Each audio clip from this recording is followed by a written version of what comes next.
सवाल मैं ये पूछना चाहता हूँ कि उनके मन में, उनके दिमाग में इरादा क्या था उस हमले से, और जिस तरह से उस हमले को अंजाम दिया गया, वो क्या चाहते थे?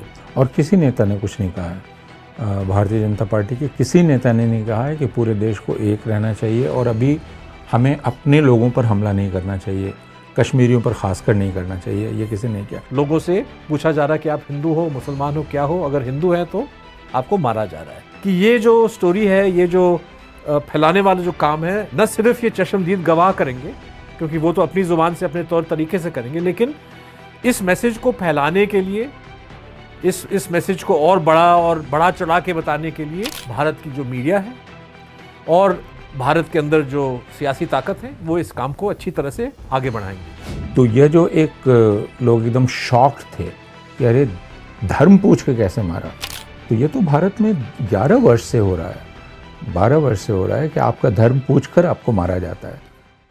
नमस्कार, मैं अपूर्वानंद।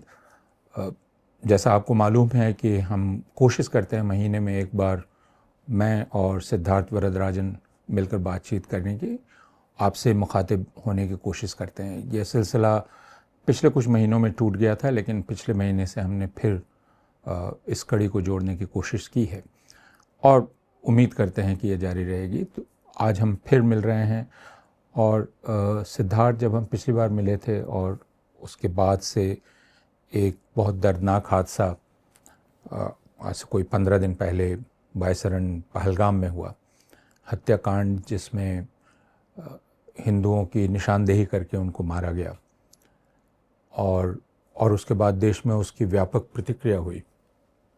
और मैं उस पर सोच रहा था क्योंकि वह प्रतिक्रिया 2 हफ्ते गुजर जाने के बाद भी अलग अलग तरीके से चल रही है। और ऐसा लगा पहले दौर में कि पूरा देश एक स्वर में बोल रहा है, एक आवाज़ में बोल रहा है।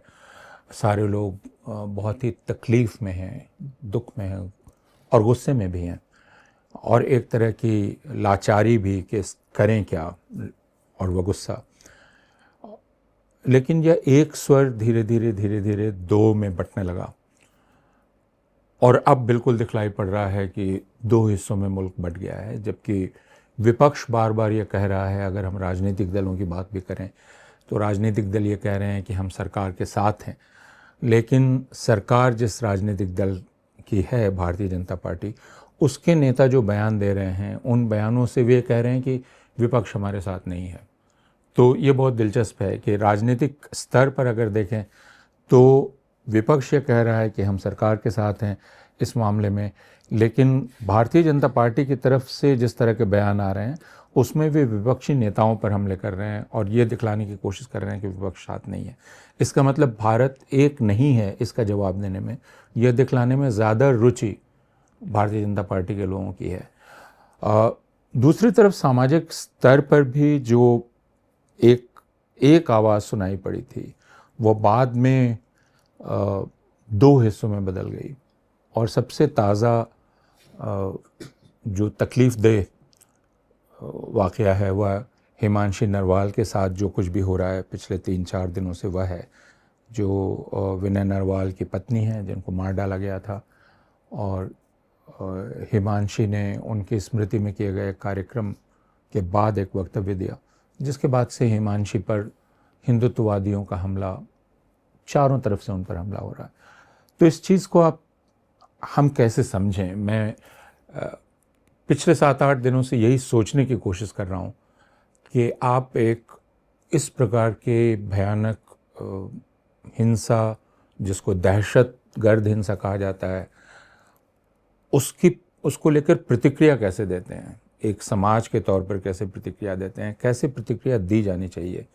जो कुछ हुआ है इन 15 दिनों में, उसको लेकर उसको कैसे समझें? सबसे मुझे लगता है कि ज़्यादा अफसोस देने वाली बात यह है कि 22 अप्रैल को जिन दहशतगर्दियों ने 26 बेकसूर लोगों को बैसरन मैदान में मारा और उनके पीछे जो उनके जो लीडर्स हैं, उनके जो ऑर्गेनाइजर्स हैं, सवाल मैं ये पूछना चाहता हूँ, बल्कि हमारे जो दर्शक हैं, हमारी जो नाजरीन हैं, वो इस पर गौर, थोड़ा सा इस पर सोचें कि उनके मन में उनके दिमाग में इरादा क्या था, बिल्कुल। उस हमले से और जिस तरह से उस हमले को अंजाम दिया गया, वो क्या चाहते थे, मतलब एंड पॉइंट था क्या उनके मन में था क्या। और जब मैं गहराई से इसके बारे में सोचता हूं तो मुझे लगता है कि उन्होंने एक बहुत ही सोचे समझे तरीके से कैलकुलेट किया कि अगर हम इस तरह से लोगों को मारेंगे तो बेस्ट केस सिनारियो में हिंदुस्तान के अंदर 2 डेवलपमेंट्स हम देखेंगे और हम देखना चाहेंगे। पहला कि मजहब के आधार पे, धर्म के बेसिस पे ध्रुवीकरण हो, नफरत फैले और उस नफरत फैलाने वाली सियासत को बढ़ावा मिले, क्योंकि यही एक कारण है कि आपने लोगों को धर्म के आधार पे चुन चुन के मारा। और चश्मदीद गवाह भी हैं। मैंने 1 या 2 ऐसी महिलाओं का बयान भी पढ़ा जहां पे वो रोते रोते दहशतगर्द से कह रहे हैं कि मुझे भी मार डालो, और दहशतगर्द का जवाब था कि नहीं, हम आपको इसलिए जिंदा छोड़ेंगे ताकि आप बाकी सारे लोगों को बता दें कि यहाँ पे क्या हुआ है। और हुआ क्या कि लोगों से पूछा जा रहा है कि आप हिंदू हो, मुसलमान हो, क्या हो, अगर हिंदू हैं तो आपको मारा जा रहा है। तो दहशतगर्द ये चाहता था कि ये संदेश सारे हिंदुस्तान में फैलाया जाए, और उनको शायद एक अंदाजा था कि ये जो स्टोरी है, ये जो फैलाने वाला जो काम है, न सिर्फ ये चश्मदीद गवाह करेंगे क्योंकि वो तो अपनी जुबान से अपने तौर तरीके से करेंगे, लेकिन इस मैसेज को फैलाने के लिए, इस मैसेज को और बड़ा चढ़ा के बताने के लिए भारत की जो मीडिया है और भारत के अंदर जो सियासी ताकत है, वो इस काम को अच्छी तरह से आगे बढ़ाएंगे। उनकी उम्मीद ये थी, नंबर 1। नंबर 2, मुझे लगता है कि पिछले 20-25 सालों का तजुर्बा देखते हुए कि इस मुल्क में दहशतगर्दी के खिलाफ लड़ने के नाम पे हमारी जो सुरक्षा बल हैं वो किस तरह से पेश आते हैं, किस तरह से अपना काम करते हैं, कि वो हड़बड़ी में बहुत सारे लोगों को गिरफ्तार कर लेती है। क्रैकडाउन जो एक शब्द कश्मीर में इस्तेमाल किया जाता है कि आपने घरों से लोगों को निकाल दिया और आपने जो है नौजवानों को थाने में बंद कर दिया, उनसे पूछताछ की जाएगी, 3rd डिग्री मेथड्स यूज़ किए जाएंगे। उनको उम्मीद थी कि भाई अगर हम इस किस्म का कांड करेंगे और जिस तरह से हिंदुस्तान में शोर मचेगा तो 100% सिक्योरिटी फोर्सेस पे ये दबाव पड़ेगा कि आप जल्दी से जल्दी अपना जो है काम शुरू करें, लोगों को पकड़ें। और इस हड़बड़ी में, इस जल्दबाजी में और इस एक तरह से जो एक मैकेनिकल जो रिस्पांस होता है, इसके चलते आम कश्मीरी अवाम पे मतलब आम कश्मीरी जनता को शक की नज़र से देखा जाएगा, उनको निशाना बनाया जाएगा, नौजवानों को जो है उनके साथ बेरहमी से सलूक किया जाएगा। शायद उन्होंने कल्पना नहीं की, जो बेवकूफ़ी आखिरकार हम लोग कर बैठे, कि मकानों, यहाँ तक कि हमने मकानों को तोड़ दिया जहाँ पे बुजुर्ग, बच्चे, औरतें, जिनका इस हमले से और उन तंजीमों से कोई लेना देना नहीं। तो उनके दिमाग में ये 2 ऑब्जेक्टिव्स थे कि अगर हम 26 लोगों को यहाँ मारेंगे तो ये मैसेज, नफरत वाली जो मैसेज है, ये हिंदुस्तान के चारों कोने में हिंदुस्तान की मीडिया फैलाएगी और हिंदुस्तान के जो कम्युनल माइंडेड पॉलिटिशियंस हैं वो इस बात को फैलाएंगे। और कश्मीर के अंदर जो है हालात हम और बिगाड़ सकते हैं, क्योंकि लोगों को एलिनेट करने का जो पुराना एक रिवाज रहा है सिक्योरिटी फोर्सेस का, उस रिवाज को हम इंकरेज करेंगे। तो और लगभग हुआ ही यही है। तो पहला जो आपका मतलब जो जिस ओर आप इशारा कर रहे हैं कि 2 नेशन, मतलब ये जो जनरल आसिम मुनीर ने तो पहले ही 1 हफ्ते पहले वो बयान दिया, और उसके बाद यहाँ पे रिलीजन के बेसिस पे कत्ल करना किसी का। तो हिंदुस्तान में भी ऐसे लोग हैं जो 2 नेशन थियरी में विश्वास करते हैं। हाँ, बल्कि सावरकर के टाइम से जो है वो ये चला आ रहा है। जो प्रतिक्रिया हुई शुरू में, यानी अगर एकदम बिल्कुल पहली प्रतिक्रिया आप देखेंगे तो पहली प्रतिक्रिया क्या थी दो तरह के लोग थे जो प्रतिक्रिया कर रहे थे। एक कश्मीरी जो अपने आप सड़क पर निकल आए, किसी ने बुलाया नहीं उनको, और उन्होंने अपने गम और गुस्से का इजहार किया और हमदर्दी उन्होंने दिखलाई जिन लोगों को चोट लगी थी उनसे। और दूसरी तरफ जो सबसे ज़्यादा अभी हैरान करने वाली बात है वो ये कि जिनके सबसे करीबी लोग मारे गए थे उन्होंने भी नफ़रत का इजहार नहीं किया, बल्कि उनके जो पहले बयान आए, जितने भी पहले बयान आए थे, वो बहुत ही समझदारी से भरे हुए बयान थे। वहाँ जो बाकी सैलानी बच गए थे हिंदू, उनमें से भी किसी ने कोई नफ़रत भरा बयान नहीं दिया। तो ये पहली प्रतिक्रिया थी जिसमें ऐसा लगा कि पूरा कश्मीर इस वक्त साथ में है। लेकिन ये टिकी नहीं, क्योंकि इसके तुरंत बाद जिस प्रकार की प्रतिक्रिया भारत में हुई उसने इसको तोड़ना शुरू कर दिया। यानी भारत में कश्मीरियों पर हमला शुरू हो गया, और वो चाहे कश्मीरी शॉल वाले हैं या फल वाले हैं या कोई भी है, उन पर हमला शुरू हो गया और एक तरह का घृणा प्रचार शुरू हो गया। भारतीय जनता पार्टी का जो पहला पोस्टर निकला इसके बाद, जो कुछ ही मिनटों में निकल गया था, ये बहुत हैरानी की बात है कि धर्म पूछा जाति नहीं याद रखेंगे, वह इसी की कोशिश थी। तो दो रिएक्शन से जो आप कह रहे हैं, छत्तीसगढ़ बीजेपी ने उसको निकाला। तो आप जिसको कह रहे थे कि टू नेशन थ्योरी, ये टू नेशन थ्योरी बिल्कुल यहाँ इन एक्शन थी या इन प्रैक्टिस थी कि जैसे दहशतगर्द चाह रहे थे वैसे ही भारतीय जनता पार्टी के लोग भी चाह रहे थे कि प्रतिक्रिया एक ना हो, दो तरह की प्रतिक्रिया हो, और वो बांटने की कोशिश कर रहे थे। इनफैक्ट हिमांशी नारवाल के बयान से तकरीबन एक हफ्ते पहले, मुझे याद है घटना के शायद एक दो दिन बाद, बेंगलोर की एक महिला थी जिनके केरल मैंने बयान, हाँ हो सकता है कि मैंने न्यूज़ मिनट में देखा तो इसलिए मैं समझ रहा हूँ कि बेंगलोर वाला था वो, साउथ इंडिया। दो थी। हाँ, तो एक महिला जिनका पति मारा गया वहाँ पे, उन्होंने जो है जम के आम कश्मीरी लोगों की तारीफ की कि भाई, शायद वो कोट उनका था कि भाई मैं पति खो बैठी लेकिन ढेर सारे भाई मुझे मिले, दो भाई। हाँ, तो ये जो मतलब इनिशियल, जैसे आप कह रहे हैं कि जो विक्टिम्स हैं इस क्राइम के, और आमतौर पे जो नफरत फैलाने वाले लोग हैं वो उम्मीद करते हैं कि जो विक्टिम है, किस तरह से विक्टिम को मतलब फौरी तौर पे इस्तेमाल किया जाए।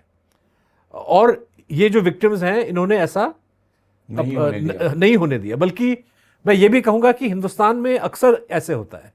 मुझे याद है कि गोधरा कांड 2002 में अगर हम चले तो गोधरा कांड मतलब ट्रेन में जो जलने वाले जो 58 या 60 के आसपास जो हिंदू मरे थे, उनके परिजन, मतलब उन शवों का इस्तेमाल किया गया।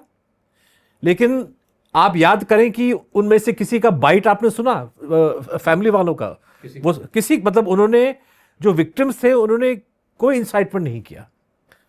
और मुझे याद है गुजरात के टाइम में ही कश्मीरी पंडित कुछ लोग हमारे दफ्तर आए। मैं उन दिनों टाइम्स ऑफ इंडिया में काम करता था, क्योंकि बीजेपी वालों ने शुरू कर दिया कि भाई हमदर्दी, कैसा हमदर्दी गुजरात के मुसलमानों के साथ, जब कश्मीरी पंडितों के साथ अन्याय हुआ तो आप लोग चुप रहे, जो एकदम झूठ है। लेकिन उस झूठ को एक तरह से उजागर करने के लिए कश्मीरी पंडित हमारे दफ्तर आए टाइम्स ऑफ इंडिया में, ये एक ज्ञापन देने के लिए कि हम लोग कश्मीरी पंडित हैं, हम लोगों ने 89 में सफ़र किया और हम नहीं चाहते कि हमारे नाम पे गुजरात के मुसलमानों को प्रताड़ित किया जाए। तो विक्टिम में ये समझ हमेशा है, वो नहीं चाहता कि किसी और को विक्टिमाइज किया जाए। तो मुझे लगता है कि इन महिलाओं ने जिस तरह से अपना बयान रखा, तो फौरी तौर पे उस केरल या बेंगलोर वाली लेडी पे भी जो है सोशल मीडिया पे अटैक शुरू हुआ। अनाप शनाप लोग कहने लगे, वो ये कहने लगे कि वो इस समय भी इतनी सजी धजी कैसे है, लिपस्टिक कैसे लगाए हुए हैं और इतनी। लेकिन मुझे लगा कि हिमांशी का इसीलिए जोर पकड़ गया क्योंकि एक तो वो एक फौजी नेवल ऑफिसर की वाइफ है, विडो है, हिंदी में मतलब वो एक तरह से हिंदी भाषी है। तो वो मुझे लगता है कि उस बात ने इन लोगों को हिला दिया। लेकिन एंड में ये लोग, इन लोगों ने साबित कर दिया कि भाई अगर कोई, मतलब ये जो दहशतगर्द चाहते थे कि भाई टू नेशन थियरी का बढ़ावा हिंदुस्तान में हो, बंटवारा हो, फूट हो, ध्रुवीकरण हो, नफरत फैलाया जाए, तो यही काम यही लोग कर रहे हैं। जब महाराष्ट्र के मंत्री, नाम उनका मैं भूल रहा हूं, भारतीय जनता पार्टी के नेता हैं, जब वो एक खुले मंच से ऐलान करते हैं कि आइंदा जो है जब आप मार्केट में कोई चीज खरीदेंगे तो दुकानदार से पहले ये हनुमान चालीसा पूछिए, नाम पूछिए, नहीं हनुमान चालीसा का भी उसने पाठ करवाइए। मतलब कि ठीक वही चीज जो दहशतगर्द ने किया, आप उसी चीज को उसी तरीके से कर रहे हैं और आप जस्टिफाई कर रहे हैं। तो बल्कि ये कह सकते हैं कि ये पहले से कर रहे थे, क्योंकि उन्होंने वहाँ कलीमा पढ़ने के लिए कहा, और भारतवर्ष में तो पिछले 10 साल से जय श्री राम बोलने के लिए कहा जाता रहा है, लोगों को मजबूर किया जाता है, हाँ, और वंदे मातरम बोलने के लिए, और उसके बाद मारा जाता है उनको। तो ये जो एक लोग एकदम शॉक्ड थे कि अरे धर्म पूछ के कैसे मारा, तो ये तो भारत में 11 वर्ष से हो रहा है, 12 वर्ष से हो रहा है कि आपका धर्म पूछकर आपको मारा जाता है। इसमें इतनी हैरानी की बात नहीं थी, लेकिन जैसा आप कह रहे थे कि ठीक वही काम इन लोगों ने किया, भारतीय जनता पार्टी के लोगों ने, जो दहशतगर्द चाह रहे थे। बिल्कुल बिल्कुल। और मैं सियासी जिम्मेदारी का सवाल भी उठाना चाहता हूं कि आपके देश में एक ऐसा प्रधानमंत्री है जिसकी लोकप्रियता के बारे में लोग कहते हैं कि इससे पहले कोई इतना लोकप्रिय प्रधानमंत्री रहा ही नहीं हिंदुस्तान में, जिसका जो है स्ट्रेंथ, पावर, ताकत अभी तक जो है ना नेहरू ना इंदिरा गांधी या दोनों को समेट के भी वो नरेंद्र मोदी जी का मुकाबला नहीं कर सकते। तो ऐसे सिचुएशन में जब प्रधानमंत्री के हाथ में इतना ताकत है, और चलिए उनका प्रोपेगेंडा एक साइड में रख लीजिए, मेरा मानना है कि बतौर एक लीडर, बतौर संघ परिवार के leader, as a prime minister of India, as BJP leader, अगर मोदी साहब चाहते कि दहशतगर्दों का जो मंसूबा है ये फेल हो जाए और हिंदुस्तान में बंटवारे की राजनीति को ख़त्म किया जाए, और हिंदुस्तान में ये हिंदू मुस्लिम का जो पॉलिटिक्स बैसानन मैदान में हमने देखा, इसको इंकरेजमेंट नहीं मिलना चाहिए, तो एक बयान वो दे देते कि आप कम से कम वो ये तो कह देते कि भाई कश्मीरी जो छात्र हैं उनको महफूज रखा जाए। ये थोड़ी मतलब कि कोई पुलिस अधिकारी कह रहा है या गृह मंत्रालय का कोई जूनियर ऑफिसर कह रहा है कि हाँ हमने अलग अलग प्रदेशों को आदेश दिया है कि सबको महफूज रखा जाए। भाई जब आप जानते हैं कि सिलसिलेवार तरीके से कश्मीरी छात्रों को निशाना बनाया जा रहा है, उनकी पिटाई की जा रही है, जो कश्मीरी मजदूर हैं उनको हिमाचल प्रदेश अलग अलग जगहों से भगाया जा रहा है, तो एज ए प्रधानमंत्री आपको फर्ज नहीं बनता कि आप अपने ही शहरियों, अपने ही नागरिकों के बचाव के लिए कुछ कहें? जब आप अच्छी तरह समझते हैं कि आप एक लफ्ज बोल दें तो आपके खेमे के जो लोग हैं उनकी हिम्मत होगी क्या कि आपके बात को डिफाई करें? लेकिन नहीं, मोदी साहब तो चुप रहे। और किसी नेता ने कुछ नहीं कहा है, भारतीय जनता पार्टी के किसी नेता ने नहीं कहा है कि पूरे देश को एक रहना चाहिए और अभी हमें अपने लोगों पर हमला नहीं करना चाहिए, कश्मीरियों पर खासकर नहीं करना चाहिए, ये किसी ने किया। लेकिन मैं एक दूसरे पक्ष की ओर आना चाहता हूँ, क्योंकि आप मीडिया से काफ़ी लंबे वक्त से जुड़े हुए हैं और आपने हिंसा की कई वारदातें देखी हैं इस तरह की, जिनमें यह आशंका हो सकती थी, जो अभी हम होता हुआ देख रहे हैं, कि दो तरह की प्रतिक्रियाएं हों। मीडिया का बर्ताव इस बार काफ़ी गैर जिम्मेदाराना रहा है, जैसा पिछले कुछ वर्षों से रहा है, कि मीडिया भी एक मुसलमान विरोधी और कश्मीर विरोधी घृणा को भड़काना चाह रही थी। इसके बाद वहाँ तुरंत एंकर्स पहुँच गए और वहाँ उन्होंने लोगों को मजबूर करना शुरू किया कि वे कश्मीरियों के ख़िलाफ़ कुछ बोलें, लेकिन सैलानियों ने बोलने से इनकार कर दिया। ये जो पूरा बर्ताव है मीडिया का, जो एक रिएक्शन को मैन्युफैक्चर करता है, उसको जनरेट करता है और उसके बाद उसको फैलाता है चारों तरफ, राजनीतिक नेताओं का एक है मीडिया। इसके बारे में आप क्या नहीं, आप अपने लंबे अनुभव से? नहीं, मतलब मतलब आपकी उंगली सही दिशा में जा रही है, बल्कि मैं ये कहूँगा कि दो किस्म के गैर जिम्मेदार जो है एस्पेक्ट्स हैं अगर हम मीडिया मतलब अगर हम बिग मीडिया की बात करें, जो बड़े टीवी चैनल्स हैं, अखबारों का कम से कम जो अखबार मैं पढ़ता हूँ, अखबारों ने कोई ऐसा ख़ास उनका किरदार नहीं है, लेकिन जो टीवी चैनल्स हैं, इंग्लिश हिंदी हो सकता है कि मुख्तलिफ़ ज़ुबानों में भी, दो चीज़ें उन्होंने की जो मैं समझता हूँ कि ऐसे सिचुएशन में एकदम इररिस्पॉन्सिबल हैं। पहला, जैसे आपने कहा कि ये जो सियासत है मुसलमानों को निशाने बनाने वाला, कश्मीरी आम कश्मीरी को निशाना बनाना, इस सियासत को उन्होंने इनकरेज किया है, बढ़ाया है इसको, मतलब कि एक तरह से आग भड़काया है ऑन द ग्राउंड। स्टूडियो में जो आप कह रहे हैं, जिस तरीके से सवाल आप उठा रहे हैं, जिस तरीके से आप अपने प्रोग्राम्स को फ्रेम करते हैं, जिस किस्म के हैशटैग्स आप चला रहे हैं, इन सब से पता चलता है कि ये एक सोचा समझा एक स्ट्रैटेजी था कि भाई किस तरह से ये पोलराइजेशन, हेट्रेड का वातावरण हम लोग इसको प्रोड्यूस करें, इसको रिप्रोड्यूस करें, इसको फैलाएं। और ये पहली दफ़ा नहीं है।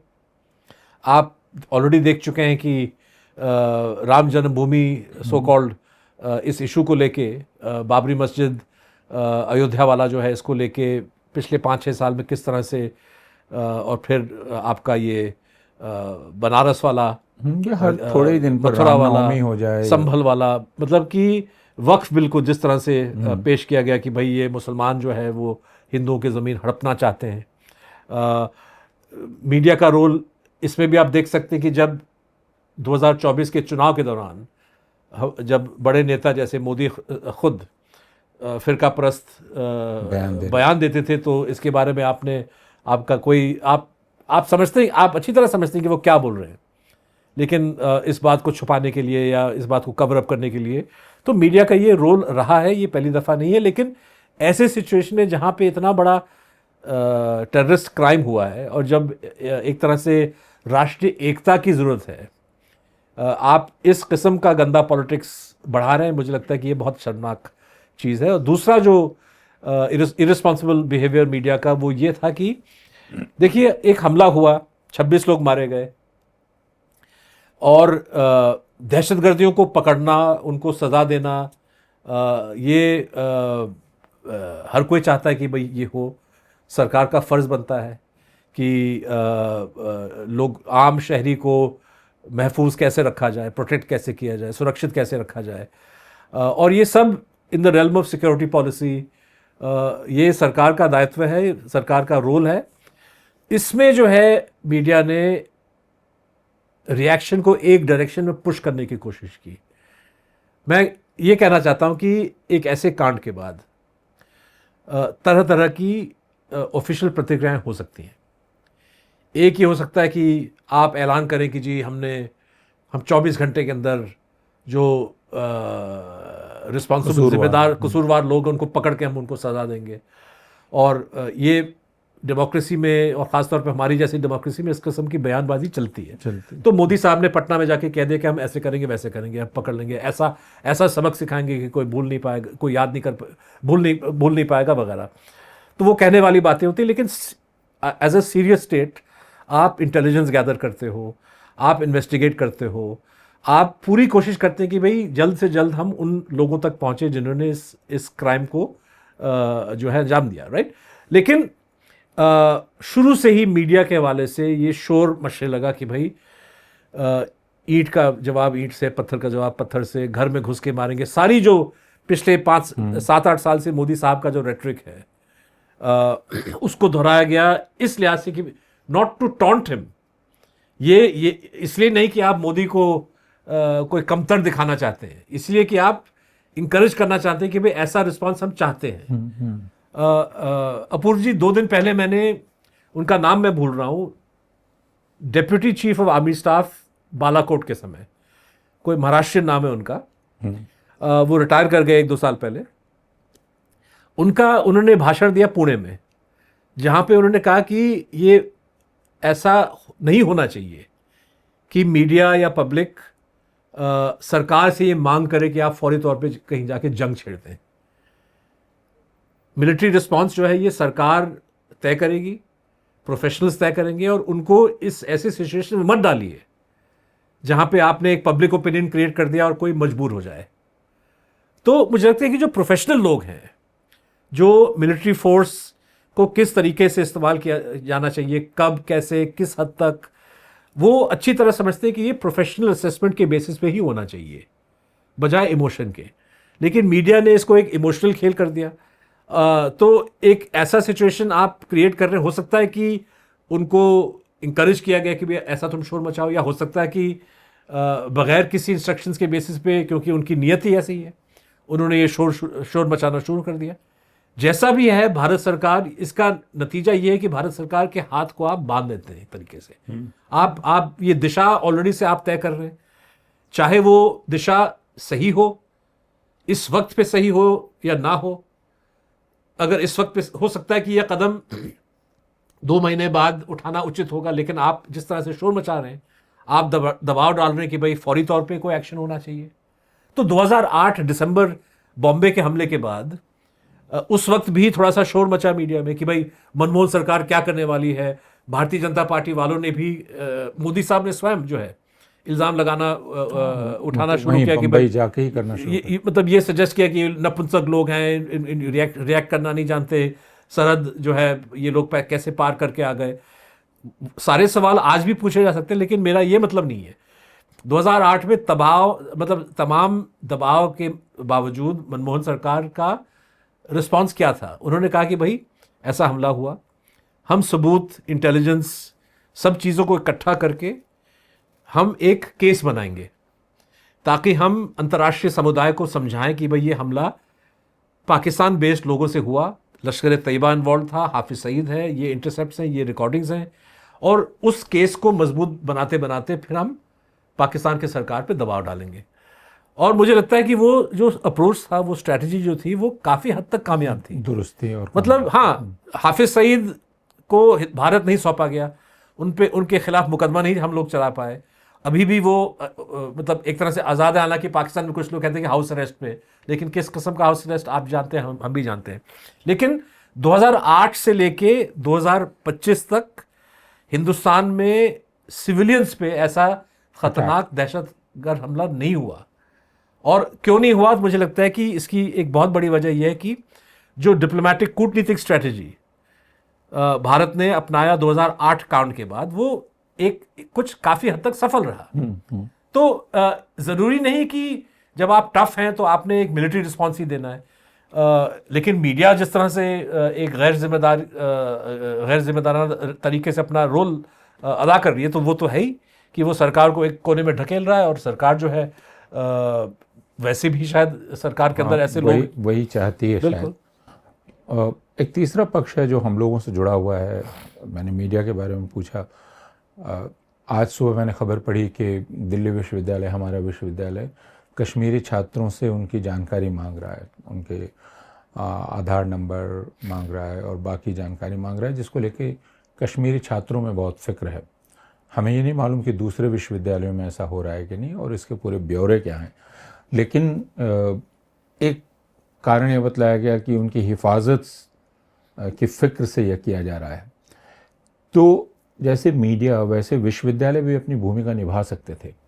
इस हमले के बाद विश्वविद्यालय को ये अंदाज़ होना चाहिए था कि जिस प्रकार का माहौल है उसमें प्रतिक्रिया क्या हो सकती है, और विश्वविद्यालयों का फ़र्ज़ था कि वे अपनी तरफ से पहलकदमी लें कि समाज में सौहार्द हो, परिसर में सौहार्द हो, कैंपस में सौहार्द हो। लेकिन विश्वविद्यालयों ने ऐसा नहीं किया और अब इस तरह के आंकड़े इकट्ठा किए जा रहे हैं। इसे हम कैसे समझें? यानी समाज में, इस समाज को एक रखने में क्या अब किसी की दिलचस्पी नहीं है? और जो एक स्वाभाविक इच्छा दिखलाई पड़ी थी शुरुआती दिनों में, जो हिंदुओं की भी दिखलाई पड़ी, मुसलमानों की भी, कि हम एक हैं, क्या उसमें किसी की रुचि नहीं है? कोई आगे बढ़कर उसमें काम नहीं करना चाहता। इनफैक्ट मैं डीयू के अलावा दोष एनसीडब्ल्यू और नेवी पे भी लगाना चाहूंगा। हाँ, नेवी जो वाइफ्स वेलफेयर एसोसिएशन, मतलब कि आपका एक ऑफिसर वहां पे शहीद हुआ, दहशतगर्दियों ने गर्दों ने उसको मारा वहां पे बेरहमी से। उसकी पत्नी जो है वो एक राष्ट्रीय हित में एक बात रखती है पब्लिक डोमेन में।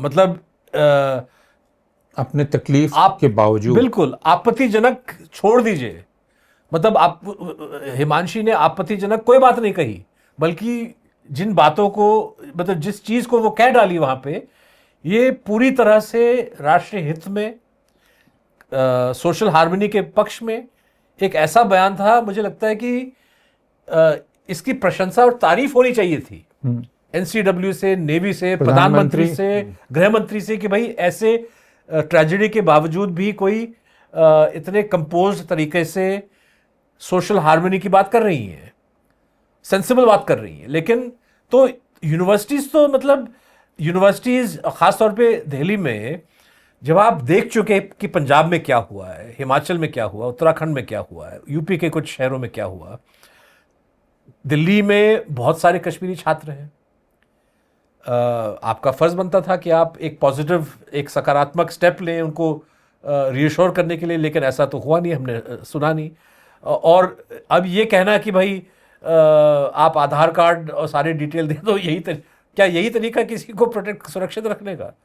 मतलब सुप्रीम कोर्ट ने तो कह दिया कि आप किसी का मकान विदाउट ड्यू प्रोसेस नहीं तोड़ सकते, लेकिन अगर गृह मंत्री से या प्रधानमंत्री से एक पब्लिक स्टेटमेंट आ जाए कि अगर कोई एक पत्थर या कोई हाथ उठाएगा कश्मीरी बच्चे के खिलाफ या किसी भी छात्र के खिलाफ, तो आपका मकान तोड़ा जाएगा। किसी की हिम्मत होगी हिमाचल में या प्रयागराज में या कहीं और कि वो इस किस्म की हरकतें करें कश्मीरी स्टूडेंट के खिलाफ? तो मतलब एक्चुअली अफसोस की बात है, और मुझे ये कह के शर्म और दर्द महसूस हो रहा है कि ऐसा ही लगता है कि हमारी जो सरकार है, दे आर नॉट बॉदर्ड। कहते हैं कि भाई कश्मीर हिंदुस्तान का अटूट अंग है, कहते हैं कि भाई 370 हटा के अब जो है कश्मीर को पूरी तरह से भारत के गोद में हमने बिठा दिया है वगैरह वगैरह, और हिंदुस्तान का संविधान पूरी तरह से लागू है। लेकिन आप एक्चुअली कश्मीर के लोगों को अपना नहीं मानते। हकीकत यही है कि भाई यहाँ पे अलग अलग शहरों में उनको पीटा जा रहा है, उनको भगाया जा रहा है, और आपने और हमने सोशल मीडिया पे वो दर्दनाक किस्से पढ़े हैं, और कोई भी रिस्पॉन्सिबल रूलिंग पार्टी का लीडर एक भी बयान सुनने को नहीं आया। और NCW, national commission of women, जो लेफ्ट राइट जो है, पिछले आप 10 साल का रिकॉर्ड देख लीजिए, अलग अलग चीज़ों पे सो मोटो नोटिस कि भाई, बल्कि दौड़ के चली जाती हैं कि पार्लियामेंट में कांग्रेस और बीजेपी के बीच में जो है आर्गुमेंट हुआ। एक बीजेपी महिला एमपी ने कंप्लेन किया, जो एक तरह से झूठा वो इल्ज़ाम साबित हुआ कि राहुल गांधी ने उसको धक्का मारा। एनसीडब्ल्यू ने नोटिस इशू किया। किसी टीवी शो पे कोई यंग लड़की आई, और उस शो के बाद लड़की पे जो है ट्रोलिंग शुरू हो गया, तो एनसीडब्ल्यू ने किसी बॉम्बे पुलिस से कहा कि आप जाके केस रजिस्टर करो। लेकिन हिमांशी के केस में जो है वो एनसीडब्ल्यू अपने आप को ये कह नहीं पा रहे कि भाई जो हिमांशी ने कहा ये काबिल तारीफ, मतलब अच्छी बात है, ये इसको हम सपोर्ट करते हैं, और हम डायरेक्ट करते हैं कि भाई देश के अलग अलग पुलिस एजेंसीज को कि आप जांच करें कि कौन ये लोग हैं जो कत्ल का थ्रेट, रेप का थ्रेट, अलग अलग जो चीज़ें हिमांशी के खिलाफ दे रहे हैं। एनसीडब्ल्यू से ऐसा कोई बयान नहीं है। हाँ, उन्होंने कहा कि इसकी लड़की की ट्रोलिंग नहीं होनी चाहिए, तो चलो वो अच्छी बात है, बहुत कमजोर, लेकिन बहुत कमजोर था। और नेवी, यहाँ पे आपका ऑफिसर मारा गया, उसकी पत्नी को टारगेट किया जा रहा है, और आप चुप बैठे हैं।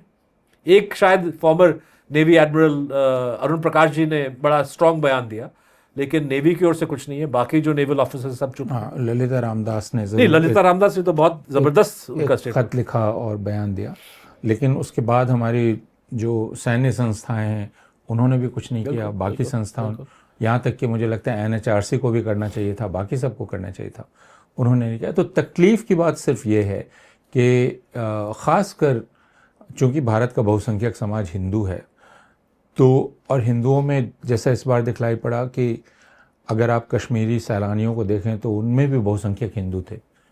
उन बहुसंख्यक हिंदुओं ने घृणा की बात करने से इनकार किया, लेकिन इधर बिल्कुल जैसे वो घृणा हम कहीं से निकालें, इसमें एक संगठित ताकत काम कर रही है। साथ मैंने देखा कि जितने भी चश्मदीद गवाह थे, बाकी सब थे, उन्होंने खच्चर वालों की तारीफ़ की, उन्होंने वहाँ जो शिकारे वाले थे, टैक्सी वाले थे, होटल वाले थे, सबकी तारीफ़ की। मैंने देखा कि एक वेबसाइट ने 8 दिन पहले एक इंटरव्यू छापा और वो बहुत दिलचस्प था, क्योंकि हर चश्मदीद गवाह ने कहा कि वहाँ सेना या पुलिस सुरक्षा बल 1 घंटे के बाद ही पहुँचे। खुद सुरक्षा बल ने भी कहा कि हम 1 घंटे बाद पहुँचे। लेकिन वो इंटरव्यू में पढ़ रहा था और वो रेडिफ पर था, जिसमें उसने कहा कि आधे घंटे के अंदर ही सब पहुँच गए और उन्होंने तुरंत हमें अपने हिफाजत में ले लिया। और उस इंटरव्यू में एक शक डालने की कोशिश की गई कश्मीरियों पर। तो मैं ये देख रहा था कि अब ये इंटरव्यू खोज के निकाला जा रहा है और बनाया जा रहा है, जिसमें आप उस चीज़ को तोड़ना चाह रहे हैं जो पहले के हिंदू कर चुके हैं। पहले के हिंदू कह चुके हैं कि नहीं, यहाँ के कश्मीरी अच्छे हैं, सब में सद्भाव था, सब ने मदद की। अब आप खोज कर एक इंटरव्यू आपने किया जिसमें आप बिल्कुल उल्टी बात कह रहे हैं कि आधे घंटे में आर्मी आ गई और उसने हिफाजत में ले लिया और कोई हमारी मदद नहीं कर रहा था और हमें सबने छोड़ दिया था, वगैरह वगैरह वगैरह। तो मुझको इसको देखकर बहुत तकलीफ होती है कि अब इस देश में एक अच्छी खासी संगठित शक्ति है जो इस घृणा को जिंदा रखना चाहती है हिंदुओं में और भड़काना चाहती है जी। हम सारे लोग जो अभी बातचीत कर रहे हैं, हम और आप जो बातचीत कर रहे हैं, ये हम इसी उम्मीद से कर रहे हैं कि हिमांशी नरवाल ने जो संयम दिखलाया और जो विवेक दिखलाया, हम उस विवेक के साथ खड़े हो पाएँ और हम एक आवाज़ हिंसा के ख़िलाफ़ बना पाएँ। आप सबका बहुत बहुत शुक्रिया देखने के लिए। आपका बहुत शुक्रिया सिद्धार्थ। और आप इस कार्यक्रम को देख रहे हैं, अपनी प्रतिक्रिया दें और वायर का सहयोग करें। बहुत बहुत शुक्रिया।